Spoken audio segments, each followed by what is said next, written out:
I'm just going to start this session off with a little intro around contextualising just what sustainable fashion might be.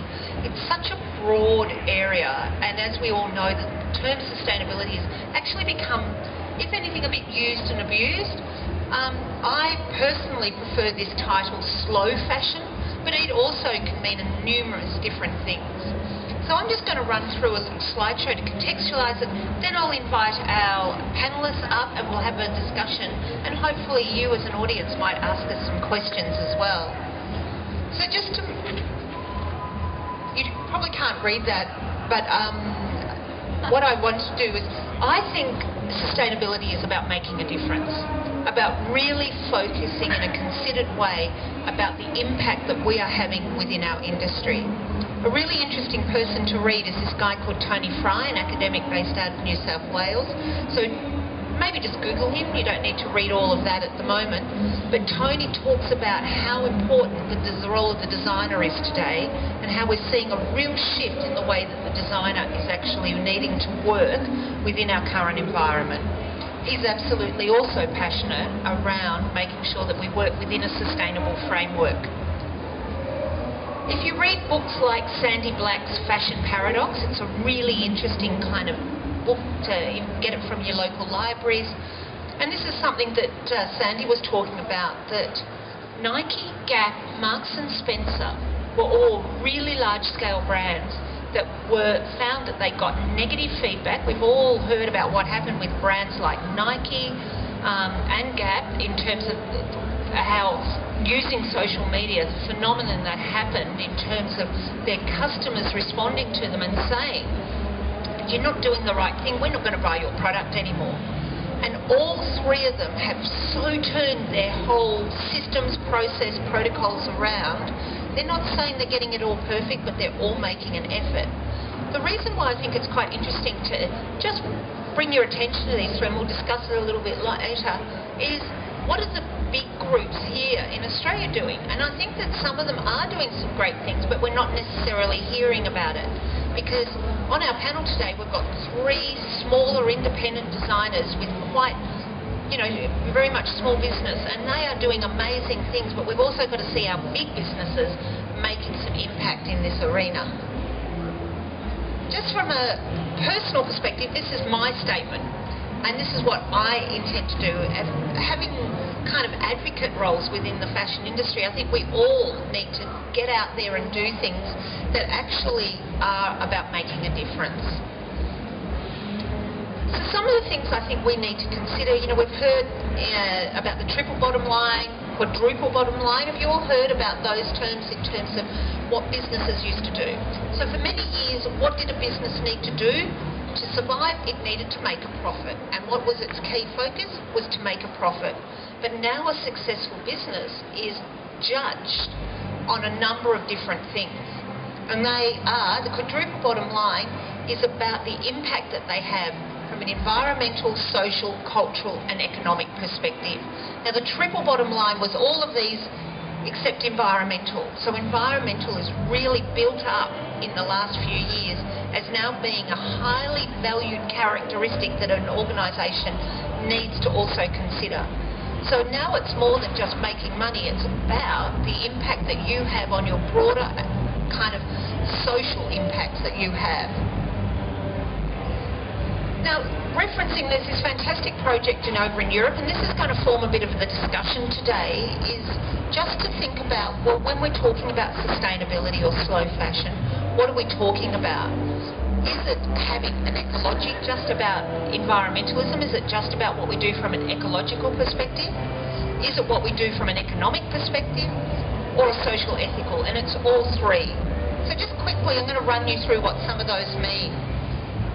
According to Earth Pledge, at least 8,000 chemicals are used to turn raw materials into textiles, and 25% of the world's pesticides are used just to grow cotton, which is obviously the most popular fibre that is used globally.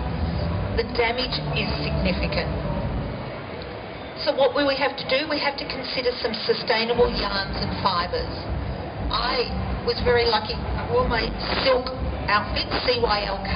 It's an incredible brand, and I brought some of their pieces in today because I got bored, I can't do that. They're working with a variety of different clothing from underwear right through and working with seamless technologies so there's no waste or reduced waste in their garments. But they're also working around this idea of recycled nylons, which is the dress here, and also using bamboo. And I can talk a little bit more about that later if you would like to have more information about how we can... The yarns we use can actually be more beneficial. Let's think about within our businesses renewable energy, but that's a really hard thing to do because renewable energy is actually, you have to be a pretty big business to be able to afford to do that. We think about recycled or reclaimed fibres or materials, so we're going to be talking to Ellie, who actually works exactly within this area. And in the next session after this is an incredible guy, Glenn Rollison, who has a collection called Third Time. Third Time is where he takes existing pieces, recreates them into the most exquisite bespoke jackets, and so the first time it's bought is number one. Second time it's bought is when he buys it or collects it from the op shop or Savers or wherever. Third time is when he sells it. So that's where the name actually comes from. Just in terms of the stats about how much energy we use with the production of our materials. So consider no waste, whether that's through your process or through your garments, like material byproduct. Made my beautiful coat on I've got today, local label, who work on a no waste strategy. It's not always completely no waste because they won't compromise their design, but they do have integrated the beauty of the waste elements being incorporated into their design. Nomadic Wonderland is a European label who works within the same way. Beautifully laser cut fabrications where the negative space falls and drapes from the garment. And also Mark Louis, who came out of St Martin's, also works within the same way. Consider how the efficient use of resources, whether we do this as a company or Emma Rigby actually created garments. I don't know, do you know about Emma, Talia? Because so that you can wash, the consumer doesn't need to wash them as much. One of the things we will talk about today is what is green? What does it mean? It's such an abused term. How are we actually going to define it? Now, do we need systems within our business? Just from an economic perspective, we've got to start to think about in this world of fast fashion, and I'm going to talk about this more at our 4 o'clock session. Consider the total lifespan of a garment. Consider the miles. If we now, with the amount of offshore production we're doing, how do we try to buy more locally? Let's support our local designers, those who are manufacturing locally and producing their fabrics locally. Think about the speed at which we work within our industry. Do you know that only 40 years ago, collections used to be launched twice a year, 2 collections a year, not like our chain stores putting a new drop into store on a weekly basis. So we've now lived within this speed culture, and a question to be asked is where new terms within our industry in the last 10 years are now accepted terms, quick response, supply chain acceleration. Do we need to be so fast? Could we slow it down? Could we revert back to where we were?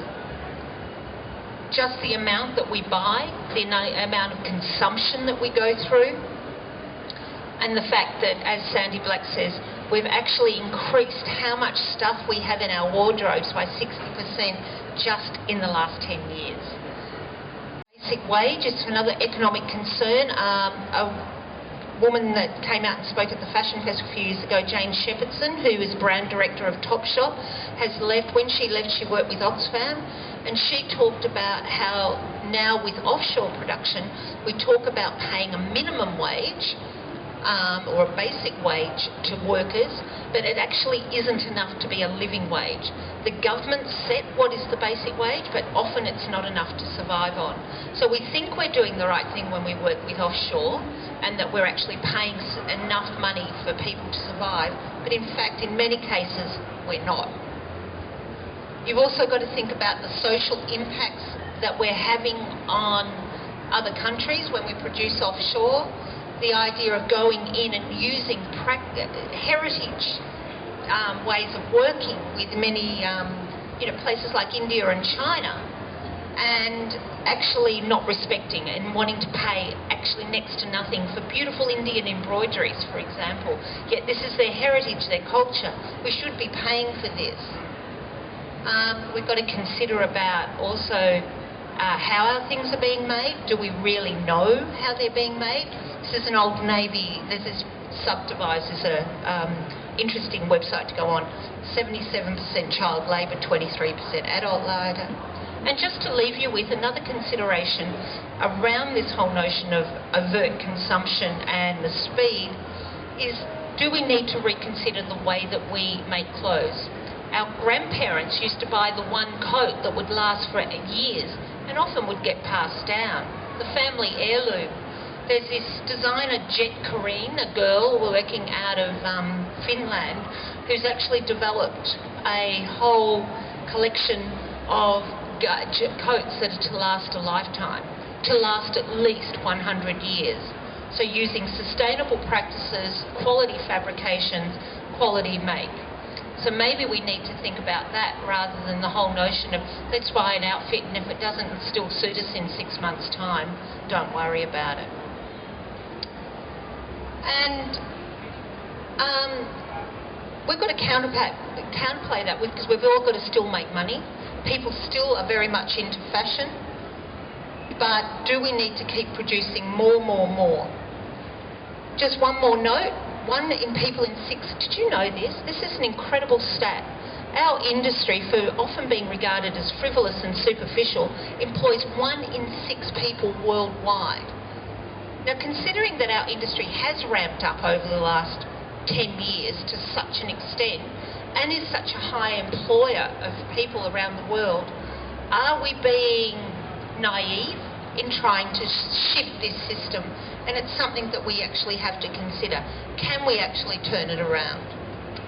So that's the end of my little presentation, but I really now want to invite each of our speakers up, or our panellists up. First of all, I just find my notes. I'm going to invite Ellie Mücke. I'll get her to talk a little bit about herself once she's up here. She, I can say very proudly, trained in RMIT fashion, and but has actually established her own practice using, where's Ellie's beautiful things? Right here, and she can talk to some of her garments. I'd like to invite Georgia McCorkill up. Georgia is currently studying her PhD at RMIT, but she's really interested in the special occasion arena and actually using that whole notion of celebrity, which has become, a popularised process of marketing garments, to actually get the sustainable message out there. And keen to try and get some of her garments on people wearing them to the Brownlow and other premium events that are on our fashion or on the calendar. And last but certainly not least, Alex Trimmer, who has the label SOSUME, who also embeds within his whole practice as many processes for working within a sustainable framework. So I'm going to come and sit here. I'm going to give you guys this one. And I'm just going to actually start off by asking each of you to maybe just provide an overview of your own practice or business and how you actually work and how you actually embed sustainability into it. Okay, my name's Alex. I own the clothing label SOSUME, which started a couple of years ago and actually launched at this event 2 years ago in the Sydney version. And what I basically do is create complete ready-to-wear garments for women, only using what I consider to be sustainable or organic textiles. And I make everything here in Melbourne, and but I source the fabrics from all over the world. And basically what I look for are certifications that are usually globally recognised, and import all the fabrics here and make them locally, and I sell to, I guess, numerous boutiques here, and now I'm getting a couple overseas, which is good now too. My name's Georgia, and I design special occasion wear, which I call, the clothes I design I call the Red Carpet Project. The Red Carpet Project is not a commercial label as such. It's rather an awareness-raising project aimed at encouraging and debate and discussion around the area of design for sustainability, and showing people some of the different ways that clothes can be made more sustainable. And that's aimed at a wide, popular general audience, which I reach through the medium of the red carpet by engaging celebrities to wear my dresses to red carpet events, and use that forum to reach an audience with the message that I'm trying to promote. My name's Ellie. I began the fashion label Mucke in around 2006. There's a bit of background to that. I come from a family of makers, so my mother and my father are both craftspeople, so embedded in my upbringing is a deep understanding of what it means to be surrounded by handmade goods. I studied at RMIT, graduated in 2001, travelled and then came into the commercial fashion industry in children's wear, which was, as I expected, not the place for me.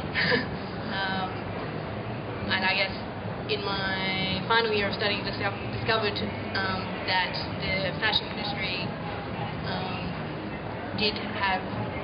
I couldn't work in it the way that it existed, so I went about finding an alternative way to work more sustainably, and that was the inception of my business in 2006. Began making kids' clothes out of all recycled garments, and that sort of turned into making women's wear clothes, and from that, I guess I've discovered a technique whereby all the garments are one-off in fabrication, but the styles are not one-off. So I design collections and ranges where the pieces can be recreated in different sizes.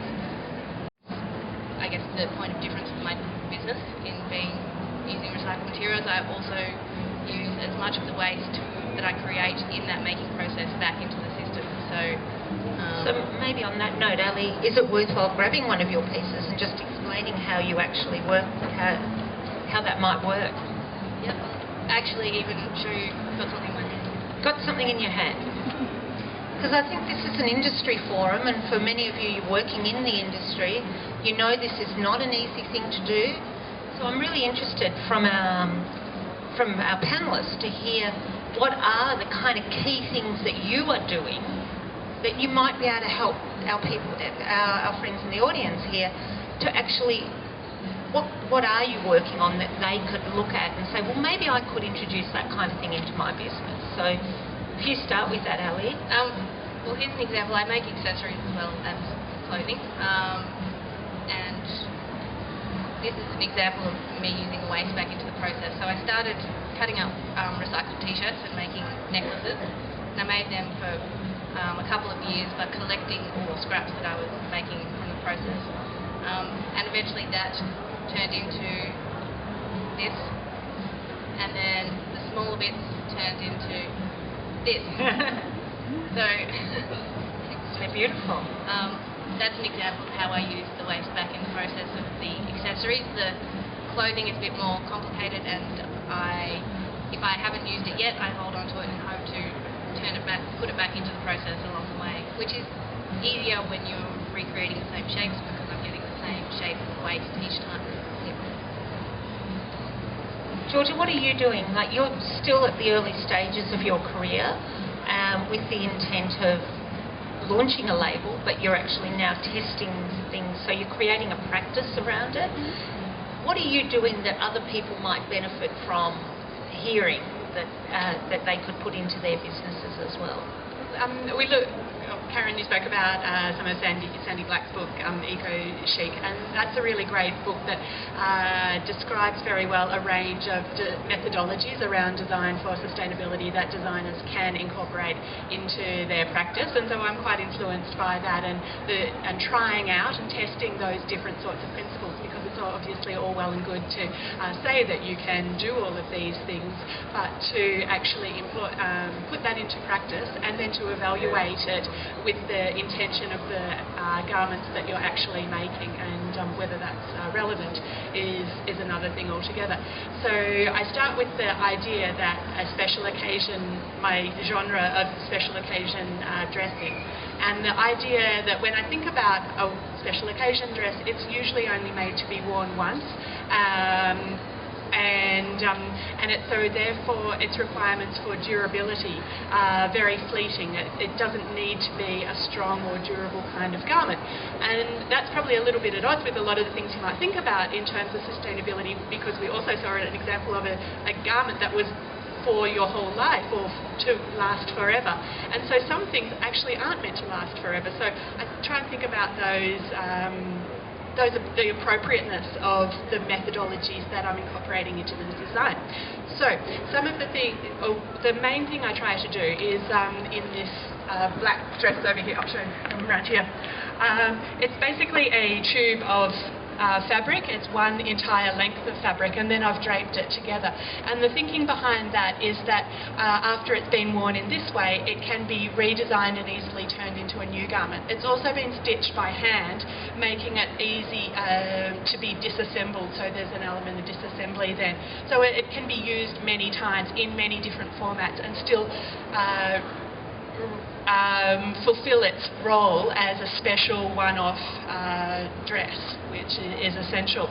So that's a methodology there.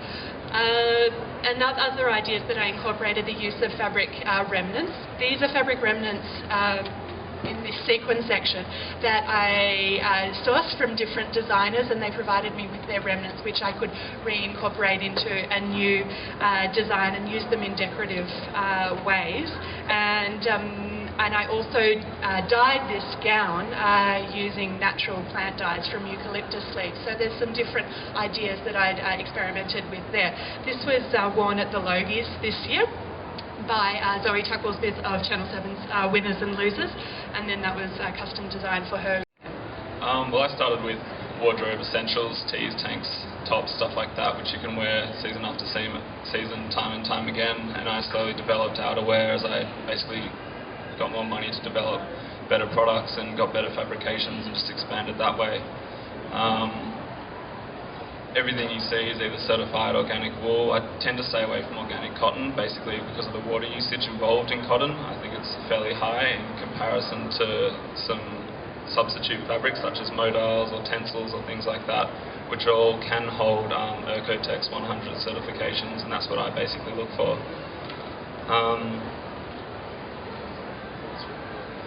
Anything you're doing within your practice, so within your business? Well, in terms of wastage, one of the things I've wanted to do is actually look into homewares.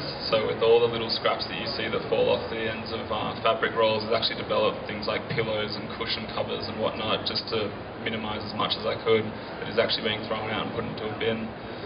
It's something that I've only just started working on, so hopefully in a few months you should see something, but we'll see. And I guess one of the main things on a side project is I want to try and work with bigger businesses, not necessarily fashion companies at all, but just companies that use uniforms and things like that, to show them that they can use different fabrics and make exactly the same garment, and it costs pretty much exactly the same thing. They just don't know it yet. And I am working with one business right now, but it's not concrete, so I can't really mention it. But yeah, it's fully changing one of their uniforms, and they go through like 1,000 sets of these uniforms a week. So it's all used to recycled cotton as well. So. Well, that was actually my next question: is what would you love to be doing now that you're not, and would be part of your next strategy? What are the things that you think it's really important for businesses to do? So if I've got you would love to be an advocate for the cause and actually work with other businesses to help them develop strategies. Is that something that you'd be very keen to do? Yeah, definitely. One thing that actually scares me that's coming up is Coles is releasing a clothing line, and that really, really worries me because everything's $20 or less, and I can just imagine what they're doing and where they're getting it from. And I actually think that if they rethought their supply chain, they could actually find that a lot of the stuff they could make is from organic materials or regenerated fibres or reclaimed fibres or recycled fibres. They just have to look a little bit harder and not even spend $1 more, just research. Like, it's not hard. Do you think we need to get you down at Rivers? Yeah, maybe. Yeah, it's more like your country roads and your SOSUMEs and your witcheries that I'm trying to speak this message to. But it's just a long process and red tapes and things like that, and big businesses stuck in their ways, I guess. Georgia, is there something that you would love to be doing out there in the industry that you feel that where we could make a difference?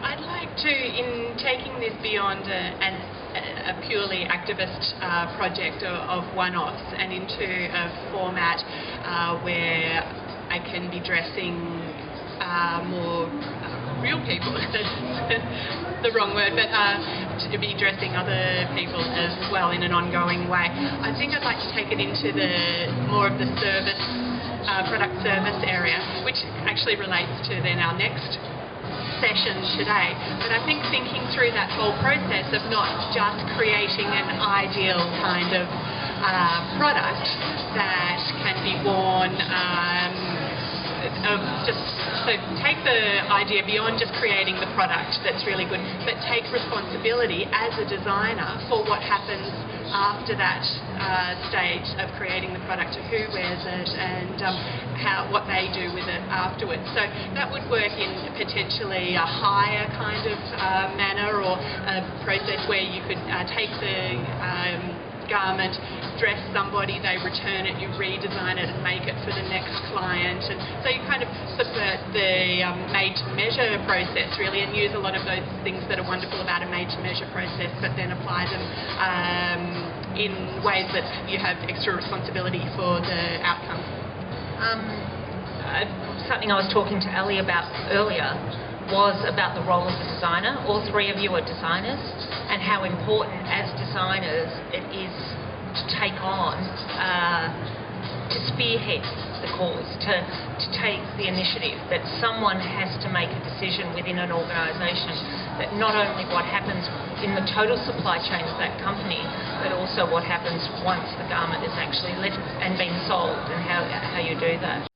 Ellie, is there something that you'd like to add around that? I think I'm sorry about the music, everyone. I'm not sure. It's right above us here, so I'm not sure how well you can hear us. For me, I think the designer plays a really huge role in a sustainable fashion business. It's, I'd say, equally, if not more important than, or it's just as important as all the other elements, because it dictates how we use the product. It dictates how long we hold on to it, how much we care about it. So through the design we can influence the way in the use phase, which is one of the most damaging parts of the process in a textile garment. So the way I sort of do that in my business is challenging people's ideas about what it is to wear a garment on the body by perhaps having a t-shirt with 3 armholes instead of 2, and just sort of making the consumer sort of step outside the expected, and hopefully shifting their mentality a little bit outside the actual wearing of the garment, to go, oh, if I assume this for so long, then maybe that the way I do this doesn't have to be the way that I'm behaving either. Maybe I can start to shift my overall mentality through just so through the design of the garment. I think it really affects how we experience fashion. When I did the slideshow before, I talked about Marks & Spencer, Gap and Nike and what they've been doing.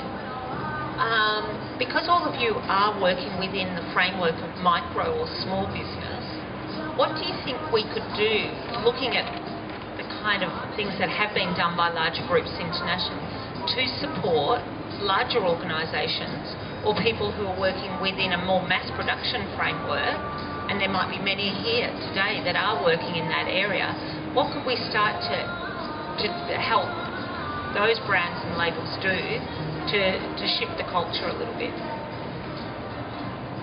I find this a really difficult question because I guess the reason for starting my business is a reaction against what's going on in mainstream industry and the damage that goes on, and the whole premise for these businesses existing is completely outside what I think fashion and design is doing. So the only way that I can think about sort of at least subtly trying to help the culture change is by having educated designers who care about these things, who can slowly implement changes at the design level, because I think that a lot of these companies don't respect their designers enough. They're making them copy things from overseas, and that's actually not helping the culture of design and clothing grow and change for the better, which is what needs to happen. Yep. Yep. To answer the question from my point of view, which is I guess a lot more, a commercial point of view, is just to look at your supply chain and go down to the very origin of your fabric and work your way up from there. Design obviously plays a part in it because it's got to be desirable after all, but if you work every way through every step and cover your ass, so to speak, with these certifications, these larger brands have that marketing power to really make a big deal out of this, and as soon as they start seeing billboards and whatnot with, you know, like green logos or whatever on them and that sort of thing, then every consumer will understand what that company's trying to do, whatever their demographic, and that'll really help other designers, such as myself, who are green, and really promote our products too. It'll help the whole industry as a whole. I think that because we're all advocates for it, we believe that there has to be the shift. But in reality, there has to be the shift. You know, our industry can't keep producing the amount of garments that it is in the ways that it is. And I think we do have to look for positive ways of shifting. I think the hardest thing for larger chains and businesses is it's all too hard, and so you almost need to, or sometimes they look to ignore it, because how do you shift a culture? And I think we've got to do it slowly, and it has to be an evolution, and we've got to be a support to that. I was going to say yes on that, because a lot of, often in fashion, when we're talking about sustainability, we're talking about the future, and for a lot of fashion companies, we know that it is very uncertain what the future of different businesses will be, and a lot of different businesses can't even imagine where they're going to be in 6 months' time or 12 months' time, let alone in 10 years' time or 20 years' time. So it is really difficult to really envisage the future on the part of a lot of fashion companies, and I really appreciate that. So I think a lot of the problems come with that, with really envisaging where your company will be, and hopefully that's a positive thing, which means that therefore it's worth investing in change. I suppose the difficulty is they don't know where to go to, what are the right things to do. A question I also have is, and I put it up on my slideshow, what is green? You know, how do you know whether you are doing the right thing or not? Alex, you work with fibres and fabrics that are certified. Where do you get your information from around all of that? Is it the Global Organic Textile Standard? Yeah, you should talk to Stuart over there. He knows everything. But yeah, you got to talk to your mills, or they're repped by agents, so you have to talk to them. But and you just got to ask the right questions. Look for the stamps. Look for the seals of approvals from bodies like what Stuart does here at the Global Organic Textile Standard. And there's so many other versions as well. They all usually come under one umbrella. But it's just like anything, it's like going to school and learning these things, and you just get an understanding of them and what they mean and what they embody. And that's what you got to look for. Even people like Peter start certifying fabrics now when they got to do with animals such as silkworms, and I guess cows and lambs and goats and things like that. Use obviously their leather. But yeah, you just got to ask the questions, and you'll find if the mill can't tell you a direct answer, then you should probably walk away. Do you think it's making a difference with the consumer now asking for these kind of things as well? Like, what does, Ellie, in your personalised, your smaller business, are your customers specifically coming to you because of this? Because of your practice, the way that you embed sustainability into it? Definitely, but also because of the design, which is what I'm interested in. If I can take people away that are buying unsustainable goods and to purchase my goods, then that's a positive thing, I think. But I definitely have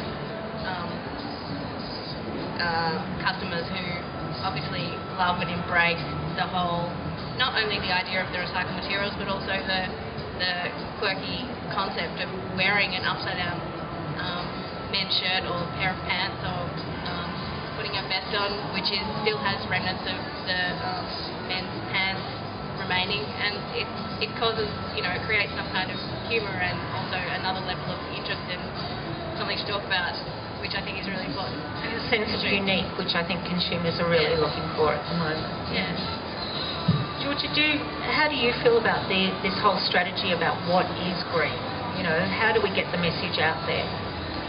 It can be really confused, and there's an awful lot of greenwash that goes around. So is a pair of cork shoes that look very natural green, or and often you get that sort of thing where magazines are doing the green issue or the eco collection or something like that, and you look at it and you go, this is really just styling. There's nothing that's particularly environmental or sustainable about any of this. Taking place over the next hour are a range of free events available. But I think so it's important to be critical about that. You can also use completely unsustainable products in sustainable ways. So there's a lot of backwards and forwards in that area. And